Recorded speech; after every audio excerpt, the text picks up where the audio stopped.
Here's my favorite stuffed pepper recipe with beef and cheese.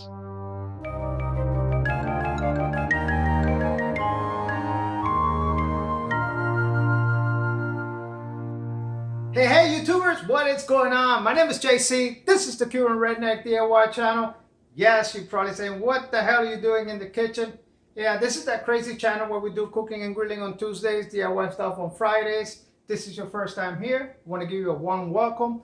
If by any remote chance you work for one of those woke companies and are concerned about, being associated with a YouTube channel called the Cuban Redneck DIY channel, don't worry about it, man. We're not Facebook, Google, or Twitter. We don't sell a membership list or let anybody else know who we are. So without any concerns, you can go ahead and smash that subscription button. With that said, I want to talk to you about a dish. This is a special request from my wife, who was getting a little bit tired of eating, she calls it American food. I want to do, today I bring to you a dish which originated in Spain, and it is spread, I guess there's different versions of it throughout the Caribbean and many Spanish-speaking countries, Mexico, Puerto Rico, Dominican Republic, Venezuela, Colombia, and so on. Anyways, I'm going to do not a Cuban version, but I'm going to do a version that I've done over the years. And it doesn't have rice, okay? I don't know who got the idea of making Ajies Rellenos, the stuffed bell peppers, with rice in it. It's something that, you normally do it with a sauce, and you have it with like white rice or even moros, and some plantains or some kind of sweet. It's a savory, salty type of dish, meaty. So you want to pair with something that is semi-sweet. Maduros is my choice, but it's up to you. With that said, as I said, this is not, your run-of-the-mill Aji Rellenos. So without further ado, let's get cracking. Check this out. If this is your first time, hearing about stuffed bell pepper or something of that nature, don't worry about it. It's very easy, very simple, and you're going to look like a hero. Check this out. The biggest accolade I get from my stuffed pepper recipe is how tender and moist it is. Also know that although it was inspired by the Cuban ají relleno, this is not your classic Cuban stuffed pepper. With that said, you may find the ingredients quite familiar. To make 4 stuffed peppers, we're going to need 1 pound of ground beef. I prefer the 80% variety, 1 cup of breadcrumbs, 1 cup of whole milk, 1 large egg, 1 whole onion, an 8-ounce bar of cheese. I'm using Kobe Monterey, but any will do. A teaspoon of salt, black pepper, onion powder, garlic powder, oregano, and cumin. Also, a half a teaspoon of ground cinnamon. As well as 1 cup of stock, any type will do, chicken, beef, vegetable, take your pick, 1 cup of pasta sauce or tomato sauce, and 8 slices of cheese. Once again, any type will do. For the full recipe, don't forget to visit cubanredneck.com. As far as preparation, I don't think I need to show you guys how to chop an onion, but I will take the opportunity to say that I've added a couple of ingredients that were not on the list. One is a small piece of bell pepper, which I dice into small pieces for extra taste. The second is 2 slices of bacon, which I also chop into small pieces. One thing I'm going to show you is how I use the bar of cheese. And by the way, you don't have to use a bar. Shredded cheese will do, but I find that it disappears once it melts. By cutting it into small 1/4-inch cubes, the impact of the cheese on the dish is much greater, in my opinion.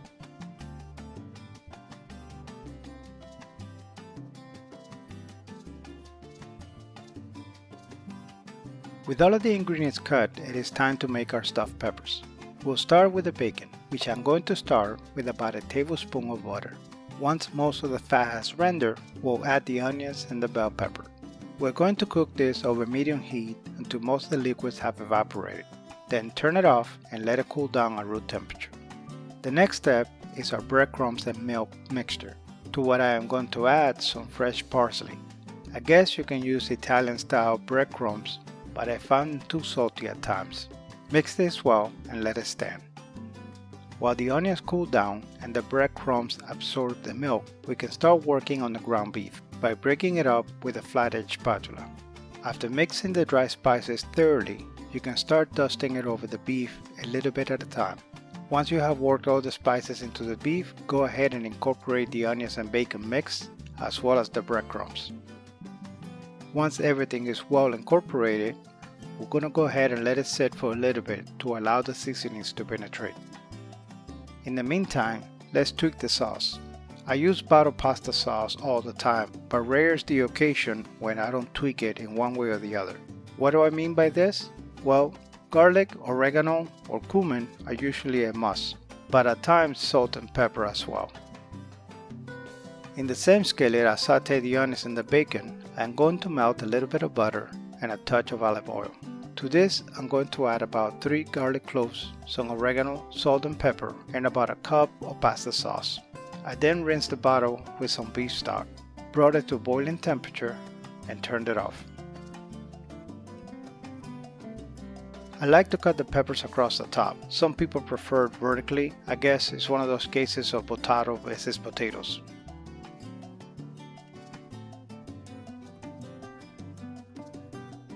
By this time, our beef is ready. So I'm going to add the cheese cubes, mix it all together, and get our peppers ready for stuffing.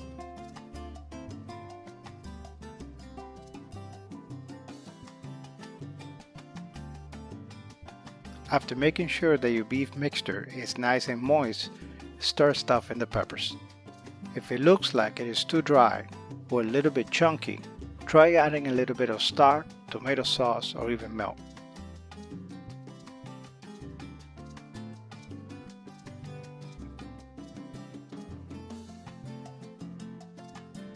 After stuffing your peppers, go ahead and cover them with the tomato sauce we made earlier. As with the beef mixture, it is ideal that the braising sauce is watery. This one here is borderline. In fact, a little bit more watery is better. Okay, it is time to bake our stuffed peppers by placing them into the middle of a preheated 325-degree oven for 1 hour. After the time has expired, raise the temperature to 350 degrees, bring the peppers out, cover them with 2 slices of cheese. Then put them back in the oven for another 10 minutes. This last step is somewhat optional, and if you want to avoid it, just cook the stuffed peppers for about 65 minutes without taking them out. However, if you skip the cheese, they won't look like this. My friends, my name is 𝘀𝘂𝗃𝗃, coming to you from the Cuban Redneck Kitchen. Bon appetit, and I would love to see you on my next video.